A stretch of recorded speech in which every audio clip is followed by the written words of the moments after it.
Hey everybody, welcome back to the Pixelists Podcast, the podcast about all the nerdy things we love and enjoy. As always, we're your hosts. That's Blake. I'm Will, and today we're here to talk some worlds beyond number.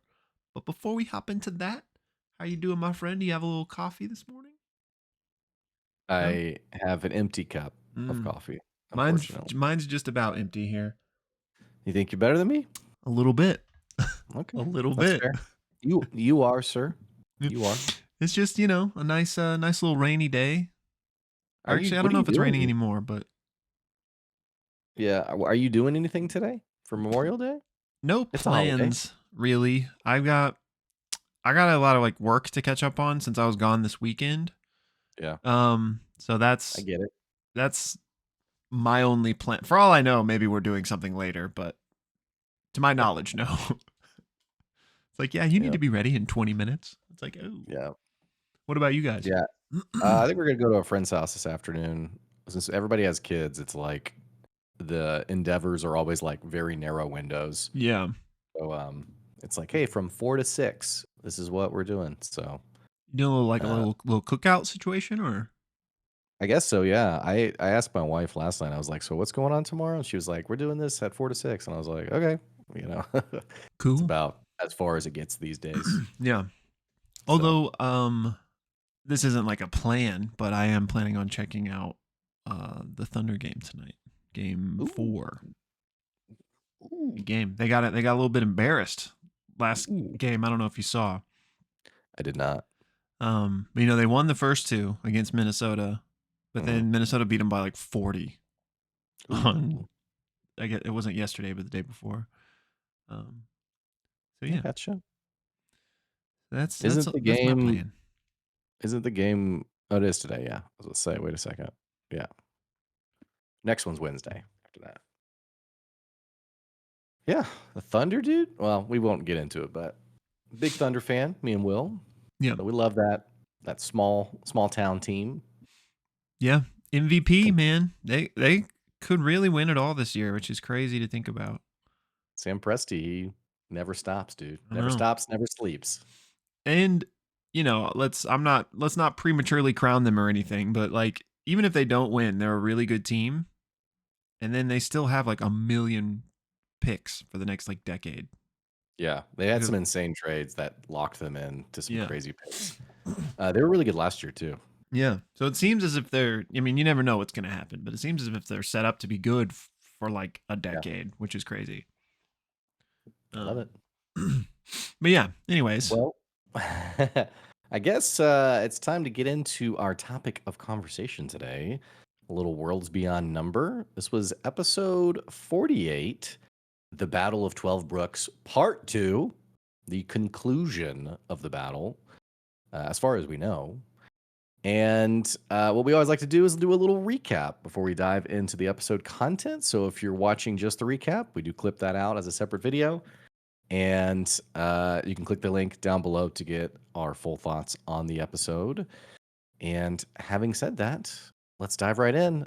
This episode opens up with where we left Suvi after seeing Steel literally wipe out House Rounza and Brennan asking Suvi, what do you do? We open up with essentially a monologue from Aabria, just really like realizing the magnitude of what she's involved in and what's kind of brought her here. And we're continuing to see Suvi kind of untether herself to the Citadel, and she has like this rope ladder, for lack of a better description, I guess, and does ultimately, in fact, choose to climb that ladder and continue after Ame and Ursulon. The three of them do reunite and find themselves deep within the um, uh, not citadel castle that's been part of 12 Brooks. And notably, they are hearing less of the sounds of battle outside, and it kind of sounds like things are subsiding a little bit. And separately, they do eventually, as they're traveling through, I think it's either Ame or Suvi who realizes that a particular wall is magical, that it's fake. And I can't remember what if it was detect magic or what it was exactly that they did to figure that out, but realized essentially there was a fake wall. Um, Also, they realized that behind that wall, there is, in fact, the prison or the makeshift prison for the Greneau children. Not only that, but they realize that there are soldiers who are sort of shell shocked and like realizing there's a huge battle going on outside. Citadel soldiers, or I think maybe Azure Battalion, and they're talking about what to do with the kids and like really like what are we doing here? Like what's going on? We also get a great dialogue from Brennan on basically describing that this here is a trap. The party thought it was a trap for them, and Brennan reveals that this is actually not a trap for you, and confirms this was a trap for the great bullfrog that Brennan has now repeatedly described as being gone and destroyed. Even when as far as to mention like the ramparts of the castle that typically would have had bullfrogs croaking at that are now silent, all of the wildlife being gone, and gives this cold line about now that the great bullfrog is gone, the Greneau children, which were the cheese laid for the mouse, what happens to them? Well, what happens to them is what always happens to cheese after the mouse is caught. And it's around this point that the party hears the soldiers basically deciding we got to just get out of here. And then hears a particular soldier say, "Yep, let's kill the kids." And then Will, do you want to take it from there? Yeah. So basically, as soon as I think, how were they actually, was it through task? I don't know, actually. It was also 2 weeks ago. So, Yeah. So somehow, but yeah, somehow our cast of characters overhears this. And so as soon as Ursulon hears that they say those kids are about to get killed, he just lets out this like guttural scream and just bursts through this wall, like toward where these kids are being kept. And it's at like the bottom of like a well isn't the right word, but like a basin. And so he just drops down, actually takes some fall damage, I think, from this, and then immediately these five guards that were there just unleash like readied actions on Ursulon. Thankfully, only one hits him, but it is a crit. And so that all happens kind of instantaneously. Ame uses her action to just like yell at these guards, like, just get out of here, because they were already conflicted about what they were doing here. So she's trying to like capitalize and be like, y'all just get on out of here. And so envision her get out of here, get out of here, get like out of here. scooting them She off. actually, Brennan has a roll of persuasion check on that, and she rolls pretty high. Then Ursulon goes invisible and then decapitates the guy that crit him and just one shot KOs him. I'm pretty sure he like uses divine smite, even though Brennan tells him like, "Hey, you don't even need to use that. These guys don't have that much HP." And Ursulon's like, "No, like I'm still doing it." So he just decapitates one dude and then instantly kills another guy with his second attack. So two of them just drop, and then based on Ame's high persuasion roll previously, the other three do indeed just run away. Um, Ursulon then inspects this cage that the children are being kept in, and basically, kind of through his power, I guess, for lack of a better word, as this like newly crowned spirit of freedom, basically like shatters the lock, and the spell, Brennan describes the spell that was holding it, flees in terror from the spirit of freedom. So the kids are released from their cages, and Suvi actually takes off after the Azure Battalion members that fled, realizing that like it's not good that they might go out and alert everyone else to their presence here. So Suvi takes after the people that fled, and Ame and Ursulon try to get these kids out of here, with their plan being to hopefully use Ame's magical doorknobs, to get them back to Grandmother Wren's cottage, or Ame's cottage, I guess now. So they take off to do that, and basically they are immediately met with this heron spirit that shows up and is like, "I just felt the presence of a spirit here come to free the children of the Greneau. Like, how can I help? And he introduces himself as Kahar. And they're like, we just need to find a door. Do you know the way? And he's like, yes, yes, like follow me. And so they're making their way through, like trying to find some door to use this item on, when Ame just kind of gets like a weird feeling about this guy, and thinks it's all a little too convenient that he miraculously showed up right when the children were freed. And so she remembers that Ursulon has this coin that you can flip. And I don't know, I might be saying this the wrong way, but like if you're a human, it'll always be heads. If you're a spirit, it'll always be tails. So they're like, well, which way do we go? And he's like, well, let's flip a coin. And so Ame gives this spirit a coin, and it's revealed that he's actually a human. He's not a spirit. And so she instantly casts sleep on him, as this was all just part of like a trap set by the Citadel in case the children got out, I guess. So they put him to sleep, and then they quickly keep searching and do find a door to put these doorknobs on. And they usher the children through, give Neef the very quick lowdown on what's going on.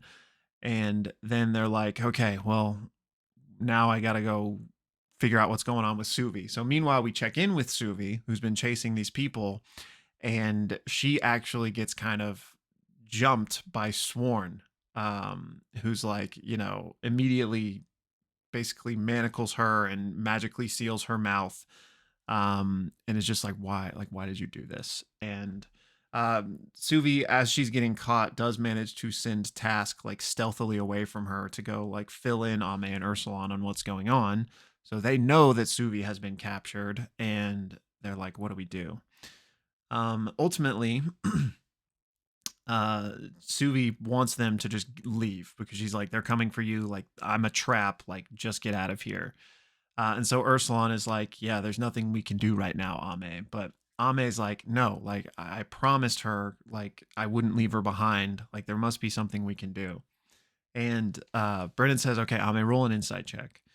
And she rolls a nat 20. And Brennan starts like freaking out. He's like, oh my gosh, okay, well, here's what's happening. So he basically describes, that Ame, as the witch of the world's heart, is this connection between the two worlds. And she realizes that Ursulon has his mission, and that was to save the children. And yes, they've currently escaped this hellscape, but they're not saved yet. They're just, in Toma. And so she realizes that Ursulon must continue to go with the kids. Like he has his mission. He needs to get them home safe. So she says, hey, Ursulon, you go, but like I'm staying. I gotta go help Suvi. And so Ursulon walks through the door as well, and then Ame basically breaks off the doorknobs to take them back with her, and to protect the kids and Ursulon so that nobody could follow them. And she decides that she's going to take off and try to figure out something to help Suvi. We then cut back to Suvi, who has now been approached by Steel, as Suvi's been kind of like drug up to the ramparts of this castle, and she's now met with Steel, who's come up here. And Steel basically walks up to her and embraces her and whispers to her like, hey, just like stand tall, put a smile on your face, understand? And Suvi nods. And then Steel basically says like 3 cheers for the wizard Sky, whom this victory today like would not have been possible without.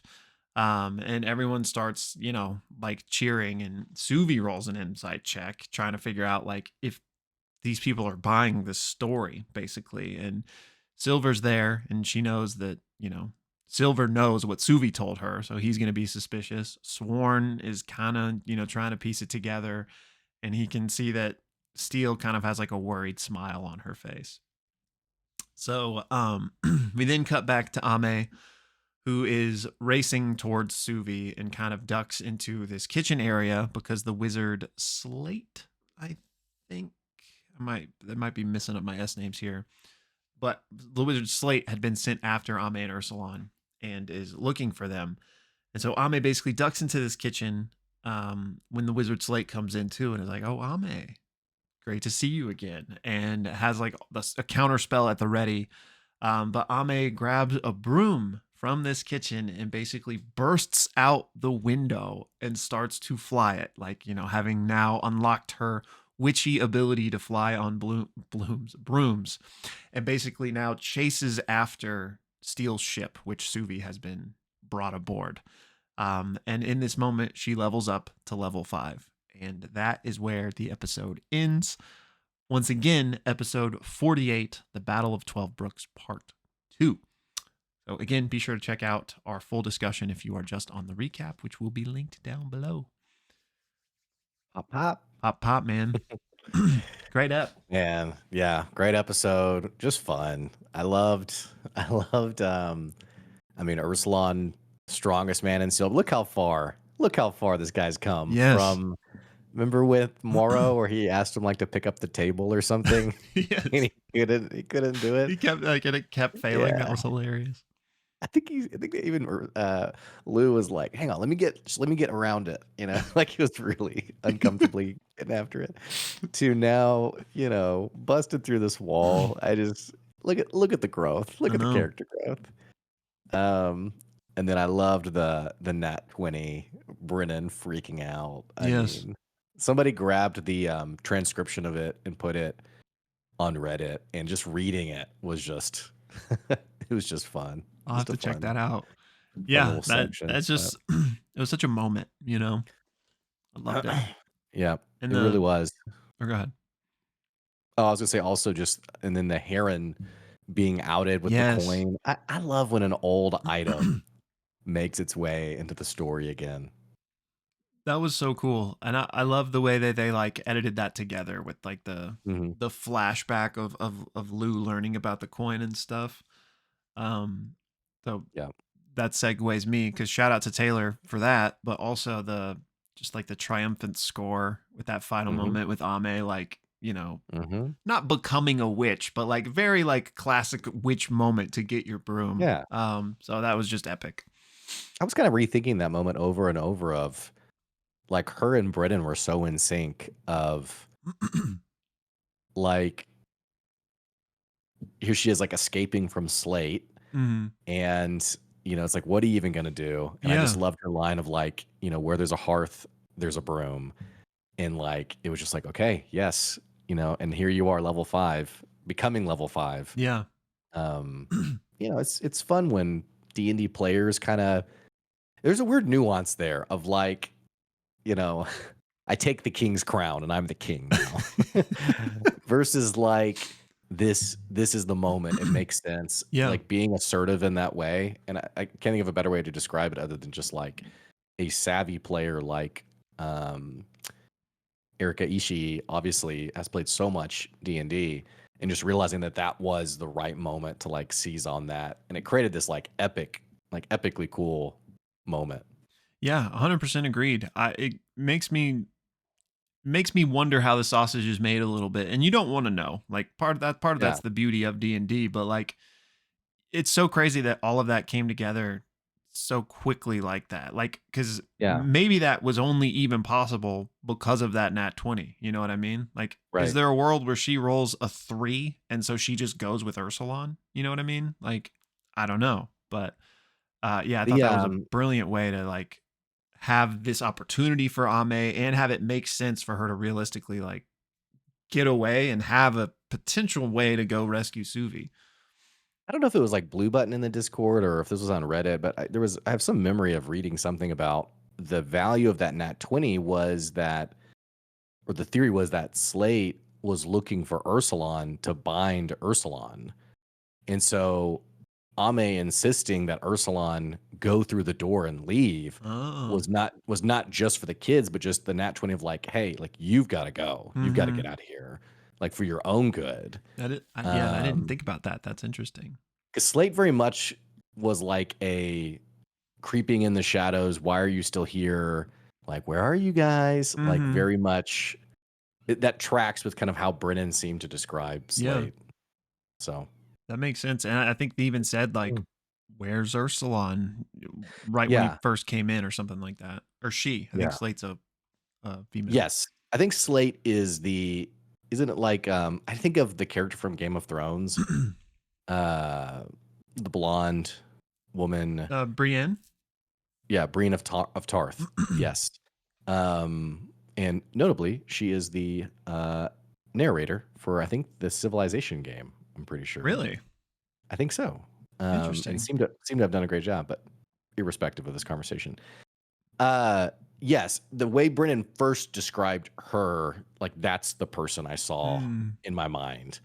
Just like this foreboding yeah. champion of either the Citadel. Yeah, the Citadel, it's an S name. So, but yes, I think you're right in everything you said with that. I think she did mention like where's Ursulon or you know. Yeah, I'm like, I'm wondering how much of that like was all just in the moment and things were gonna go another way. But now that this has happened this way, like, I mean, again, it's not really worth delving too much into how the sausage is made with these things. But like, do you think that like we know that this arc's almost over, right? Yeah, So and like, I'm looking now because I'm trying to see what episode this ends on. Um, was it 52 or 54 or 53? I have no idea. Okay, keep going. I'm gonna just look for sure. Well, because I guess part of me wondered as this was unfolding, like, okay, are they split now? And this is leading us towards the end of this arc where they're going to be split. Like, and if there's like 8 more episodes, then maybe that wasn't realistic. But if there's like 2, I could see kind of the final episodes being Suvi kind of having her little Citadel arc and Ame and Arslan doing their own thing. Um, but then clearly that's not what happened because Ame has taken off after Suvi. So I'm wondering if like next episode will be like a quick rescue, assuming things go well, and then they meet back up with Ursulon and the three of them are together to end this thing, or if we will still have like a fractured ending and it's just that Ursulon is the one on his own. Yeah, And I mean, no, I'm sure it all depends on the story choices and the rolls of the dice, but it intrigues me, especially as a D&D game where most of the time people are kept together. hang on. Let's see here. I'm trying to go to Taylor Moore's Blue Sky, but brother, you're such an active cat on social media here. I just need you to be a recluse like me, where I just like only want to post once every 2 weeks. Um. I need to get on Okay. Blue Sky. I mean, I'm technically on it, but I always forget about it. I hate Yeah. Twitter now. Oh yeah. Absolutely. Ugh. Twitter sucks. I like Um. Threads a little bit though. I've been trying that out. I've never even looked at Threads. He did. I will say this is a little. This is unrelated, but Taylor Moore did Blue Sky that Pro Limits. Sorry, Pro Tool has a track limit, which this is the software they use to edit the show. The track limit is 1,024, which they hit twice Wow. on episode 47. So the one before this. How's that even possible? I know, right? That's And so you do, crazy. I do, sometimes you might wonder because I think the previous one was delayed, and I'm sure people will like occasionally wonder, like, well, why is it delayed? What's going on? And you know, this would be a great reason. Is hey, actually, the software we're using is not as wieldy as we thought it was. Um, okay, we're getting there. We're getting there. I'm just so curious. Okay, okay, here we go. A reminder of our upcoming schedule. Okay, tell us, Taylor. Tell us. Tell us. Did you listen to the fireside chat, by the way, Not the for the Southeast fireside one? chat, but there was a bonus, kind of like they did a couple episodes ago, like with Suvi. I We did not talked know about it a that. little bit, where she like studied those spell books. There was like a bonus 20 Yeah. minutes. They did another one of those for this episode. What happened? Um, I so didn't know it about that. was Brennan and Erika basically talking about the broom and the level up moment. So it was kind of like, here, I took some notes on it. One sec. So they were basically going over like what she got at level 5, which the witch class, she got the ability to create witch talismans, which are essentially magical items, and she can basically trade a spell slot to create a magical item, and like the level of the Mm. spell slot determines like the rarity of the item she can make. I don't remember the exact specifics of it, but and so it's so like she like permanently loses that spell slot but gains a magical item, and then if she wants to, she can disenchant the item to get the spell slot back. Mm. So she got that ability, and she also got access to some new spells, including things like Mass Healing Word and Revivify. So she can resurrect now. And then he was That's asking what that's an you, important detail, by the way. yeah. Why Ursulon would have Revivify as well. I don't know if he actually has the spell, but anyway. And so he was asking which spells do you choose to prepare? Because now that you've hit level 5, like you will get 2 more prepared spells. And so she chose Counter Spell and Dispel Magic. And then they have this kind of moment with the broom. Just a very, very Brennan-esque moment where it described that, like, Ursulon has Wavebreaker, this legendary artifact gifted by the King of Storms. Like Suvi has her, well, I guess she doesn't have her staff now, but he made some reference to something like Suvi has, like, the great artifact created by wizards, but here Ame has this broom that a servant used. But it's just like a simple tool made to serve. But what is more fitting for a witch? Like, that's what they do. They serve. Mm. Just very Brennan poetic. And he asks Erika to describe a memory that this broom has, like something that it's done in its life. And Ame described basically this young girl that used the broom, like young maid or something like that. And that this girl had like a crush on another young girl, and so she never had the courage to like confess her feelings, and so instead would kind of like dance with this broom sometimes, like pretending it was the girl, or maybe even like talking to the broom as if it was her, like one of those types of things. And then Ame says, maybe she did confess her feelings at some point down the road, but at least like while she used this broom, it was something she never did. And so Brennan says, well, so what's the lesson from that memory that you've described here? And Ame says that, you got to dance while you can, and speak your truth while you have the chance. And so Brennan says, okay, well, once per day, this broom can cast Zone of Truth, like with no spell Ooh, slot or anything like that. And he says, and there may be further powers that it can unlock. that's pretty So, cool. yeah, so Yeah, it was just like 20 yeah. minutes of them talking about that type of stuff. And again, that right there is good D&D.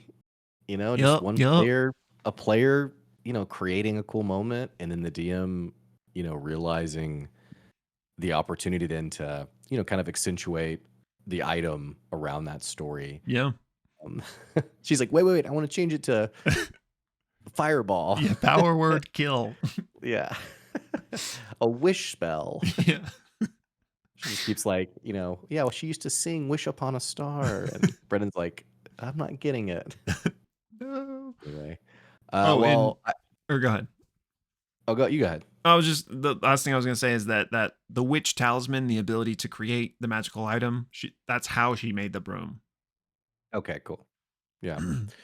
Well, I did after 15 minutes finally find the blue sky. 54 episodes total. Okay. So we have 5 left. So 1 tomorrow and then 4. Well, okay. And great. So yeah, you Yeah. think about that. 5 episodes. I mean, surely Ursulon's not going to just Yeah. it's not going to be not daddy's home. What's like the uh daddy daycare? I don't think it's going to be that. For the next 5, Oh yeah. where Suvi and Ame are having like this, maybe like a final encounter with Steel, and then cuts to Ursulon who, the kids are hungry, like Big Daddy. Yeah. Just put some newspaper down.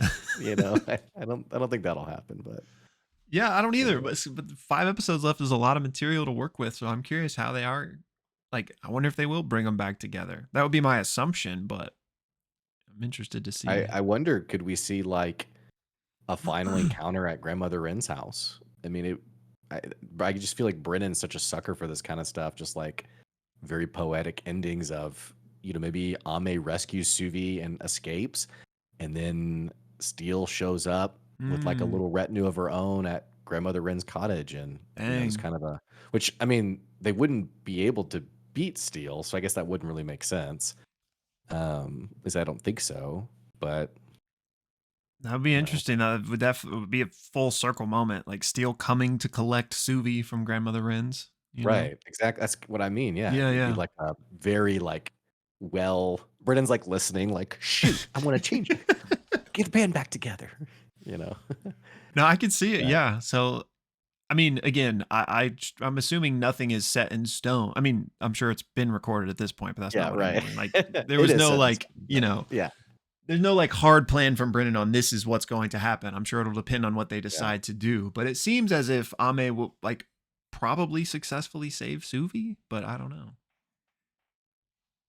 I mean, you do kind of wonder, like, where does it go otherwise? I Yeah. mean, if that's kind of the excitement about the end of this episode is like you have Ame chasing after Suvi in the Epiphany, this incredible warship with these incredible spellcasters. It's kind of like, what hope does she have?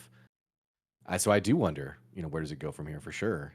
Yeah. Um, It is to kind of segue us into that a little bit. It is interesting Mm. that, and which it seems as if Steele is trying to pull off all the heat from Suvi so that she can deal with it.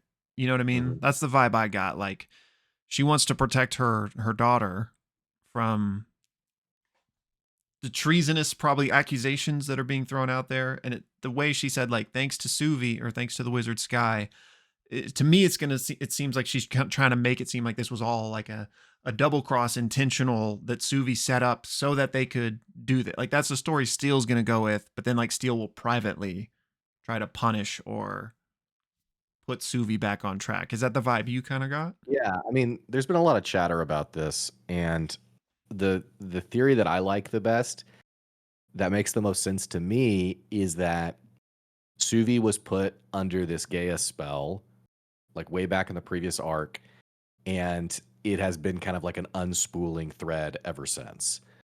And so Steel, I assume, is going to be like, yeah, I cast a spell on her. She had forgotten some of these things, like she didn't know about our, like this is where like things have naturally come to, and now we're going to make her better. Very terrifying implication there.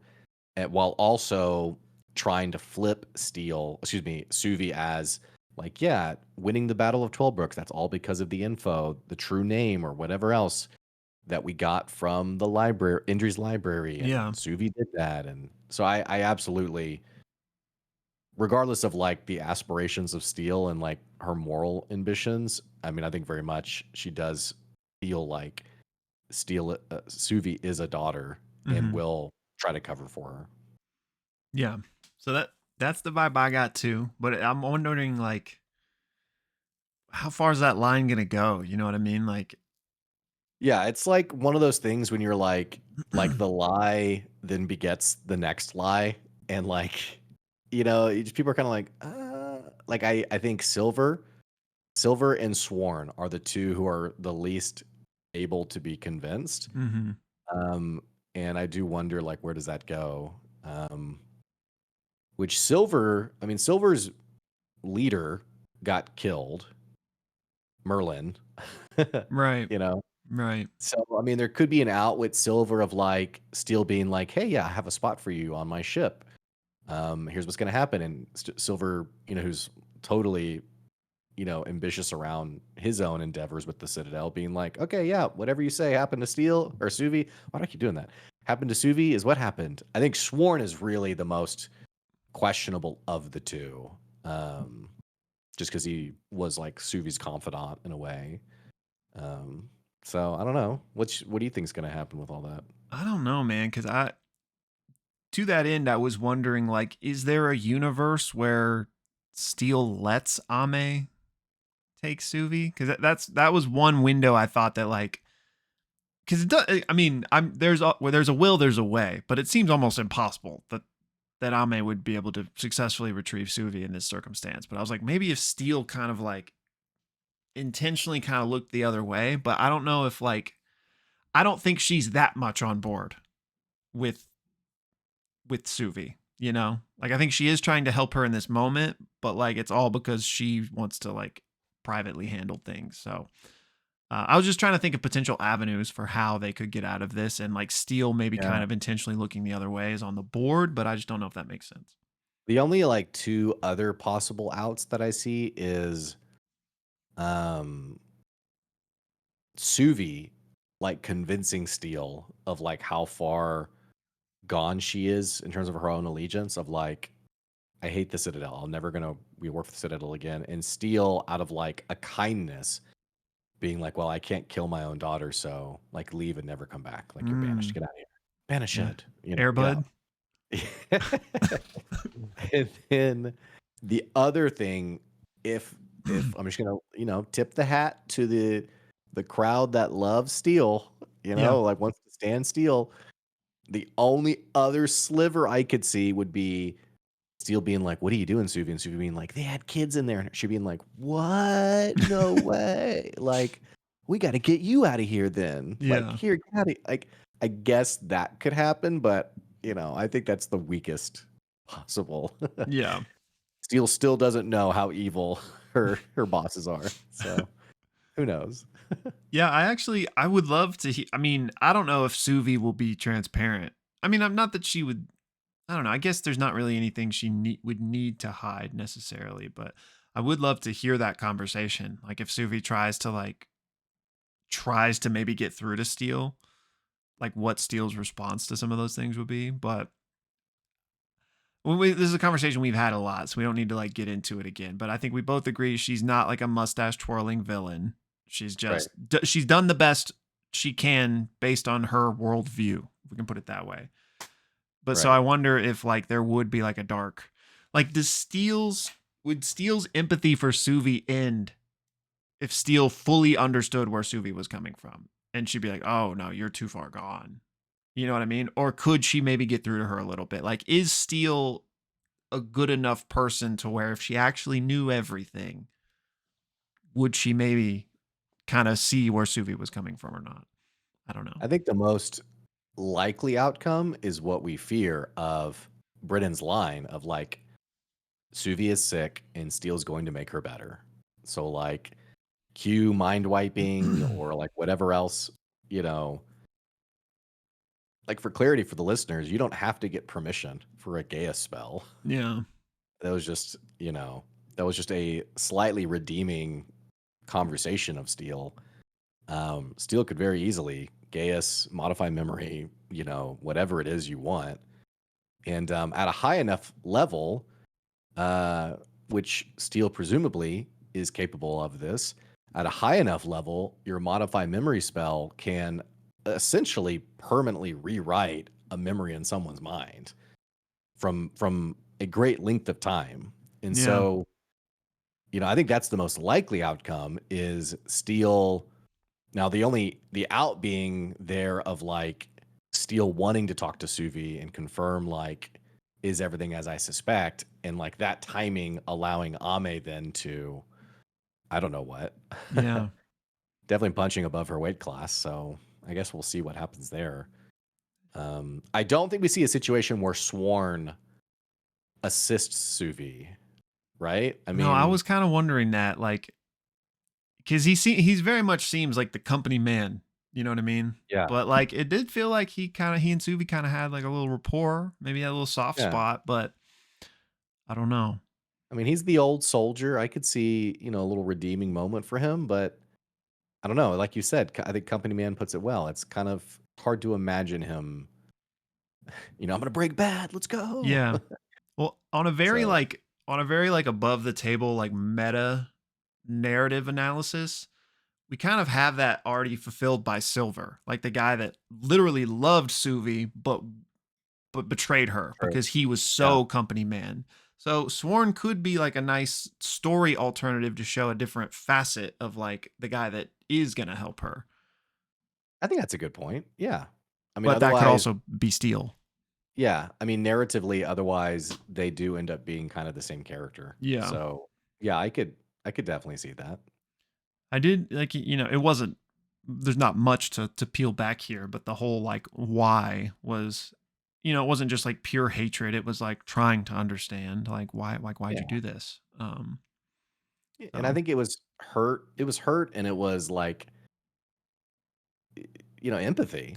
I mean, I think I don't know if Brennan used these words exactly, but kind of the vibe I got of Sworn was like, not that Suvi was like a protege of Sworn, obviously, but like definitely like you have this old soldier sort of at the end of their career Mm-hmm. realizing like I can really help make this person successful.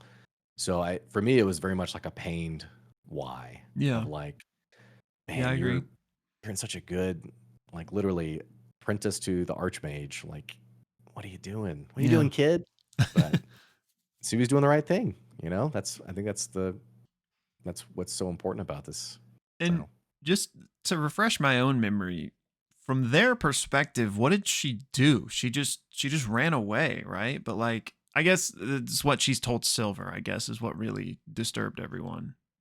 well, yeah, and presumably, you know, fleeing soldiers from the prison who was like, Suvi and the spirit and the witch just killed a Mm, bunch of us.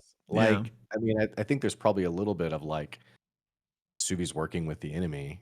Um, so, Yeah, that's a good and point. maybe even like, I wonder if there's any like battle reports on like, we saw Suvi with Yorin. They were fighting together, and which that's another possibility. We don't know where Yorin is. Yeah. Yorin could jump in and help Mm, Ame and fight Steel, or I don't that's know.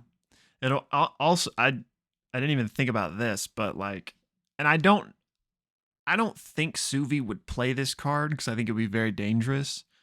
But if Steele finds out like what Yoren and Suvi talked about, might kind of force her into a corner. You know what I mean? Like, because her whole story has been Yoren's killed your parents. He's the bad guy. And if Suvi's like, hey, Right. that's not what he said, and you know, Yeah. Yeah. um, but I can't remember what exactly Abria or Suvi said, but there was something about like there was some line about like her like holding her advantage or something or something like that. So it seemed like Suvi was going to try to game this situation as best she could, and it wasn't going to be just a like let me tell Steele everything type of situation. But I don't Right. know.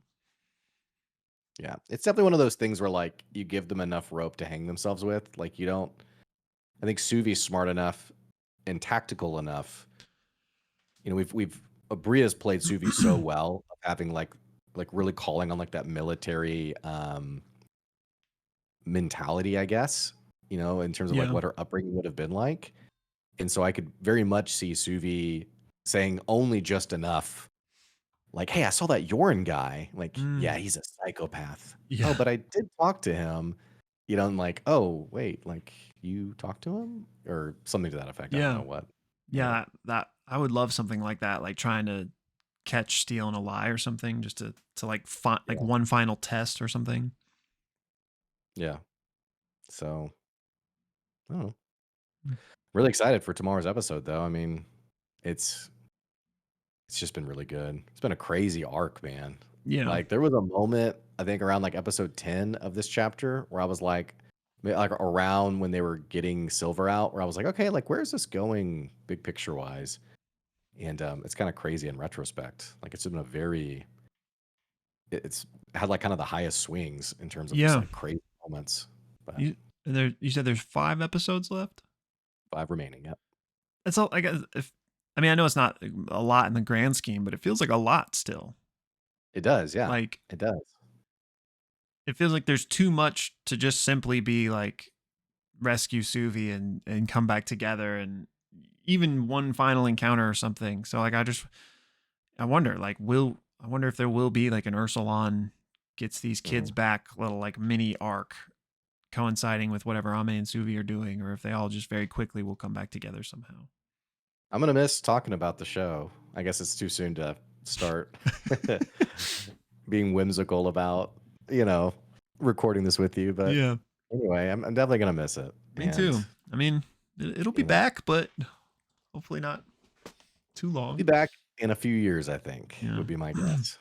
So by then we'll both be successful and, plenty of money, and this will just be a hobby thing on the side of just like, we got plenty of time in our day. Let's just record an app, you know?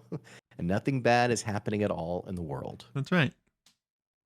So make it so, Brennan. Yeah. Yeah. It's on you. Put the burden on Brennan. Yeah. Don't let us down. Anyway, was there anything else you want to talk about from this app? Um, Just taking a look at my notes here. I feel like there was one thing, but it's escaping me right now. While you're looking, I'll just say Yeah. for our listeners, if you are watching and listening Worlds Beyond and you like D&D content, you can always join our Discord. We always talk about the latest episode in our Wizard, Witch, and the Wild One channel. And then also we do talk about other D&D like Critical Role, which has its 8-episode miniseries starting this Thursday called Age of Umbra, Yeah. which looks really good. Did you watch Session 0? I did. It was very fun. Very good. Okay, nice. Very cool. Yeah. So it made me very excited for episode 1. There's some really good like chatter across the table and very good session 1. I don't know. This is a different conversation, so without like getting into it, but Matt, there was some really good session 1 party dynamics that I've never seen happen that have made me want these things to happen with my table in the future. Like things like Marisha and Sam. Marisha asked Sam, like, maybe Sam asked Marisha, like, what's like a thing we have together? Like how Knot and Bo, isn't there like a joke around like betting or something? Yeah. There was basically a question like that, like what's going to be our thing? And there was a question with Talison's character by someone who was like, what's something that drives you crazy about me? Like just like things that would make sense for people who are partying together, adventuring together. So there's some good questions like that I thought that's a good idea. Because a lot of people, session 1 starts like you're in a tavern. Yeah. Like, how do we know each other? Yeah. Like, who are you? So I love that. anyway. How long was it? Was it like It's a few hours. Okay. Yeah, So I'll have to check that out. 2.5 hours. Got some good world building from Matt. And here's the last thing I'll say, and then we can move on and be done. But Matt asked them, how deadly do you want this to be? Like from just like, it's a little risky to like brutally deadly. Yeah. And they were like, brutally deadly. Let's Dang, go. really? Like, make it happen, Matt. Oh, wow. So I'm like, that's good. That's what's got me really excited is like, oh dang, this is crazy. Dang, that it's like, yeah, that is exciting. Okay. So anyway. Nice. All right, squad. Well, thanks for listening. And we got a new episode tomorrow. Got our stream on Friday, and join the Discord. And we appreciate you guys checking out the podcast. Yeah. Thanks, y'all. Have a good one. Bye. Bye.